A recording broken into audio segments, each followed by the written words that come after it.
Vistage has a ton going on in the marketing area, and the secret weapon they have is Brittany. She's a marketing strategist, and what a wonderful person and an incredible resource for Vistage chairs. And I had a chance to sit down with Brittany. We chopped it up on Giant TV, my show. You're gonna wanna watch this because we get into some really interesting topics about resources for chairs, and also we even talk about TikTok and how chairs can utilize that. You'll love it. Let's go jump in.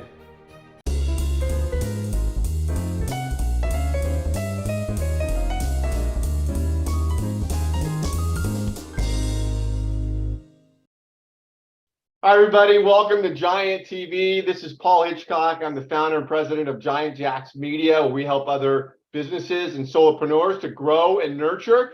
Really excited to have Brittany Fields Morines here on the show with me. Welcome, Brittany. Yes. Hi, Paul. Thanks for having me today. Yeah, absolutely. And Brittany's a marketing strategist with Vistage. And Brittany, you and I have talked offline, got to know each other a bit. I think it's fascinating what's going on with Vistage and you in particular. But tell the audience here listening, what are you focused on at Vistage? What's your role there? Sure. So my role is actually a brand new position within Vistage, and I can tell a little bit about how we got to creating this position. But essentially, I sit now on the acquisition marketing team, which is about 15 folks. That's entire purpose is to drive leads to Vistage, and my role specifically is around connecting with the chair community and really ensuring that they have the confidence and the awareness of the best tools to grow their practices. So in doing so, I facilitate the marketing hotline, which is a one-to-one strategy session that I do with chairs to discuss pretty much any marketing related challenge or opportunity that they're facing. Sometimes it's a question around LinkedIn. Sometimes it's a question around how to use some of the internal tools within Vistage. And oftentimes it's I don't know what I don't know, and from there we really dive deep into their current recruitment strategy and marketing strategy, and figure out ways to optimize. Yeah, no, So that's awesome. And when you got the hotline, do you have a red phone that rings when people call the hotline? you that's still on the docket. I haven't gotten one yet, but I like to think hotline bling, if you know that song, the hotline is I love blinging it. this I year. love it. I love it.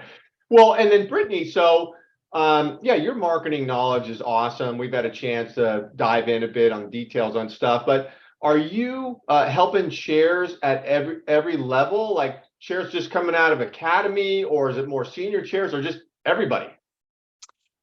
Originally, it was focused on helping all of those chairs that have launched after Academy. So we have a couple of different classifications for chairs, whether they're developing their groups or whether they're more established and just looking to fill in one or two. So I really focus on servicing those chairs, about 600 chairs total. Wow. Yeah, so that's how many exist. And I think I've probably spoken to around 200 of them in these one-to-one marketing hotlines, which has been such a phenomenal experience to not only hear the challenges that they're facing, but also what successes they're having, what's working well. And it's really helped develop some additional initiatives to, again, enhance their experience as chairs. No, that's great. And when you're talking to these chairs, so 600, that's amazing. That's the US based chairs. Yep, Yeah, that's correct. US. Yeah, and when you're talking to them, what sort of issues are coming up or challenges you see with the chairs? I would say the most prevalent challenge is usually I have not marketed or branded myself in years, and I don't know where to start. It's one of those things where it's a muscle that if you're not exercising, you really do fall, or it takes some time to strengthen.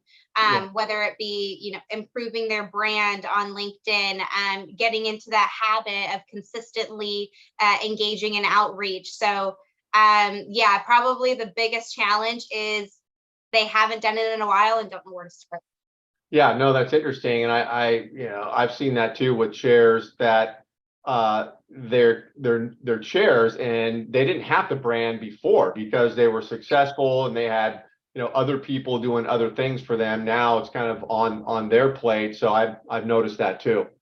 Yeah, absolutely. And, I've spoken to chairs that really range anywhere from a year after Chair Academy to 15, sometimes 20 years as a chair. And what's been so interesting is that you really can't stop learning. You really can't stop growing as a chair if you want to remain as effective and efficient for your group as possible. And in the same way that Vistage is all about, continuous learning, continuous development, and we encourage our members to grow over time.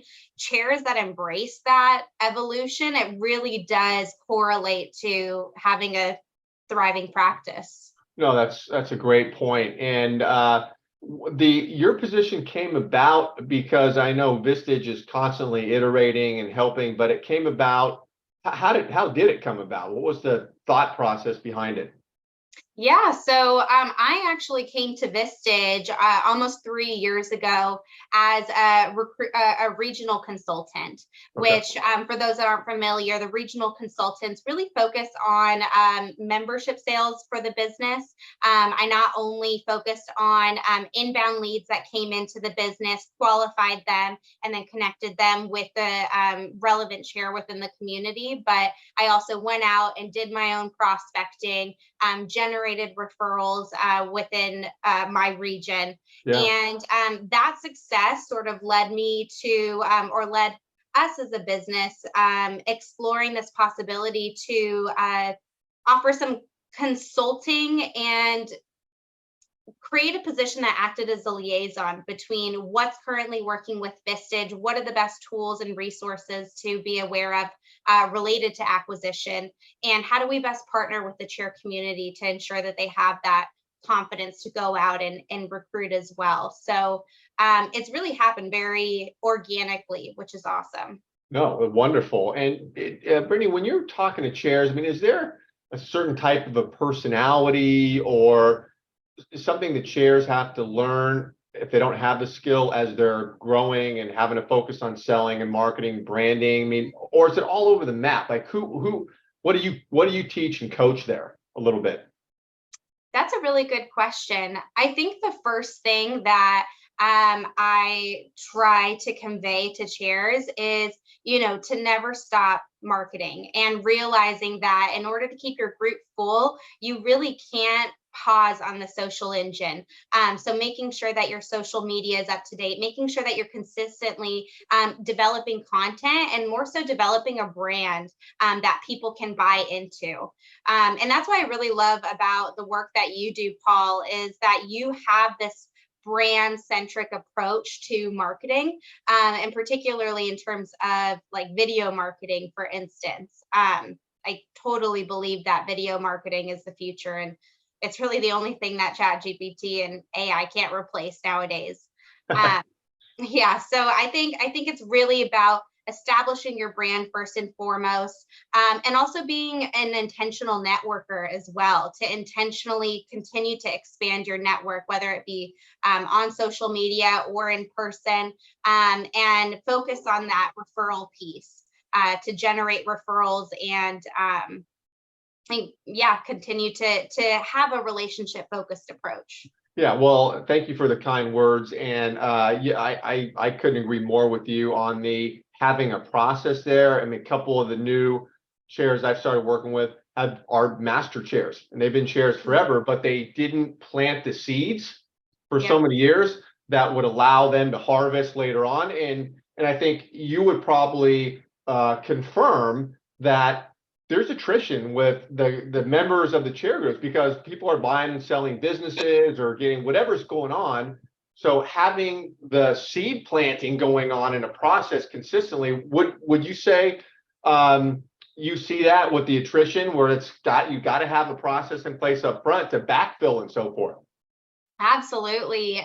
Even the best chairs have attrition, and sometimes for the best reasons possible. Right. I was just speaking to a chair today, and he said 3 of my members were focusing on an exit strategy for them. And it's like, yes, that is the pinnacle of what every member comes into Vistage. They want to sell their business or retire successfully or exit successfully. And even in those cases, you're going to want to make sure that you have a pipeline to continue to make your group full. Yeah, so it's such a common issue amongst chairs. And if they're not constantly in that mode of recruiting and marketing, it's very difficult to get the engine started. Yeah, and I got to relay the story because I love it, is that a particular chair really embraced her her brand, elevated brand, and got her media channel set up and was out there making a lot of noise, so much so that her regional noticed, and I had a discussion with a regional about what she was doing, her brand, and then shortly thereafter, she got offered to interview for a vacant group, right? And because she got noticed and she got the group, and it was a life-changing event for her in many ways. But that whole idea, if you're the squeaky wheel that gets the grease, what my mom always used to tell me and my 3 brothers, people notice. The right people find you when you're out there making noise. Totally. Yeah. And people, we now have the luxury of internet where people don't need to meet someone in order to have some sort of buying intent. People can now look you up on LinkedIn, look your website up or whatever it might be, and make a decision. I want to engage with this person, or I don't want to engage with this person. And so in the same way that our potential prospects have this luxury of using the internet, if our chairs aren't also capitalizing on this opportunity, it's a huge missed